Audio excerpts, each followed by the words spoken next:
नमस्कार। अगर आपने यूपी टैट 2026 का एग्जाम दिया है और अब तक सिर्फ एक ही सवाल आपके मन में चल रहा है कि आखिर रिजल्ट कब जारी होगा, तो इस वीडियो को पूरा देखना, क्योंकि आज सिर्फ रिजल्ट की तारीख की बात नहीं करेंगे।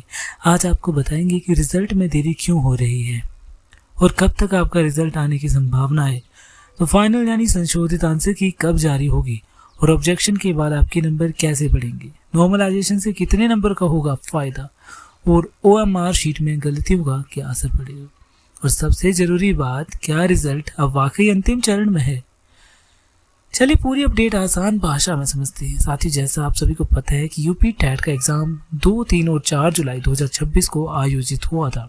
इसके बाद 8 जुलाई को प्रोविजनल आंसर की जारी की गई और 8 जुलाई से 14 जुलाई तक अभ्यर्थियों से आंसर की को लेकर आपत्तियां भी मांगी गई थी। तो यानी कि अगर किसी अभ्यर्थी को किसी प्रश्न या इसके उत्तर में गलती लग रही थी तो निर्धारित समय के अंदर उस प्रश्न पर ऑब्जेक्शन कर सकते हैं। अब यहाँ सबसे महत्वपूर्ण बात है कि कई प्रश्नों के उत्तरों को लेकर आपत्तियां सामने आई और कुछ प्रश्नों के उत्तरों में बदलाव की संभावना बनी है।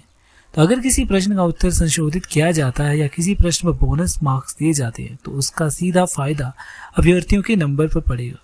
अब बात करते हैं कि जिस सवाल का यानी कि जो अभ्यर्थी जो इंतजार कर रहे हैं यूपी टैट 2026 का रिजल्ट कब आएगा।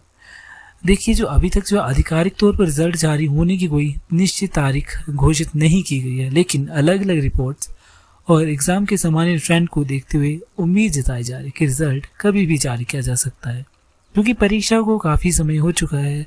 लगभग 40 से 45 दिन या उससे अधिक का समय बीत चुका है। इससे अभ्यर्थियों के बीच ये उम्मीद लगातार बढ़ रही है कि रिजल्ट अब अंतिम चरण में हो सकता है। कई अभ्यर्थियों के बीच 17 अगस्त को लेकर चर्चा चल रही थी, लेकिन अभी जो है इसके आसपास रिजल्ट जो है जारी किया जा सकता है, यानी कि अगस्त महीने में आपका रिजल्ट जारी किया जा सकता है।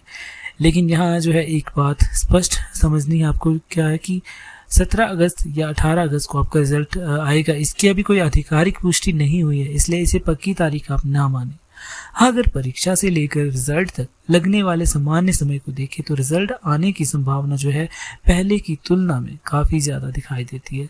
लगभग 17 लाख से ज़्यादा अभ्यर्थियों ने ये परीक्षा दी और इस बार यूपी टैट में लगभग 17 लाख से ज़्यादा अभ्यर्थी जो है शामिल हुए।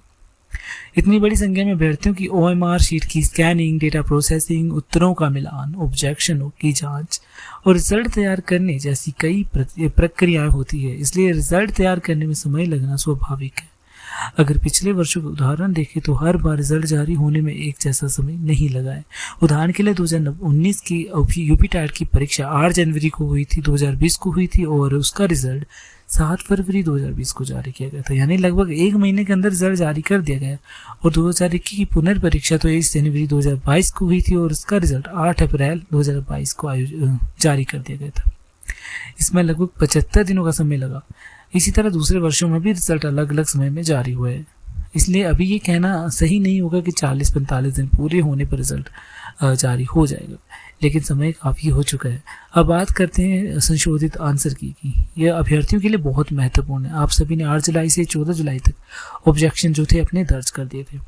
उन ऑब्जेक्शन की जांच के बाद अगर किसी प्रश्न में गलती पाई जाती है तो आयोग उस प्रश्न के उत्तर को संशोधित कर सकता है और अगर किसी प्रश्न में बोनस अंक देने का निर्णय होता है तो उसका फायदा अभ्यर्थी को मिल सकता है।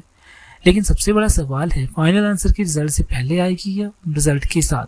तो इसको लेकर अभी कोई निश्चित आधिकारिक जानकारी सामने नहीं आई। पिछले परीक्षा पैटर्न को देखें तो संशोधित उत्तर कुंजी है अलग अलग समय पर जारी की गई है, कभी रिजल्ट से पहले, कभी रिजल्ट के आसपास और कुछ मामलों में रिजल्ट के साथ आई है। सबसे ज्यादा संभावना मानी जाती है रिजल्ट के आसपास संशोधित उत्तर कुंजी को लेकर स्थिति स्पष्ट हो सकती है।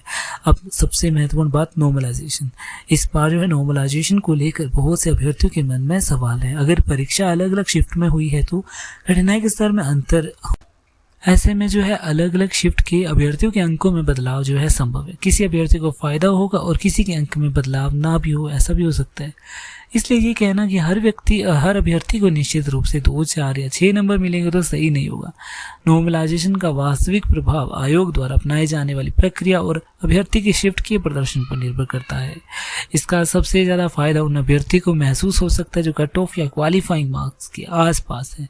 उदाहरण के लिए अगर कोई अभ्यर्थी क्वालिफाइंग मार्क्स से सिर्फ 1-2 नंबर पीछे है तो नॉर्मलाइजेशन या किसी प्रश्न पर मिलने वाले अतिरिक्त अंक उसके लिए इम्पोर्टेंट हो सकते हैं।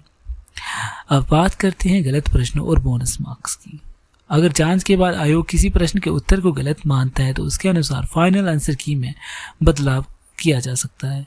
कुछ परिस्थितियों में प्रश्न के लिए बोनस मार्क्स दिए जा सकते हैं, इसलिए जिन अभ्यर्थियों के नंबर क्वालिफाइंग मार्क्स के आसपास है उनके लिए फाइनल आंसर की बहुत महत्वपूर्ण है।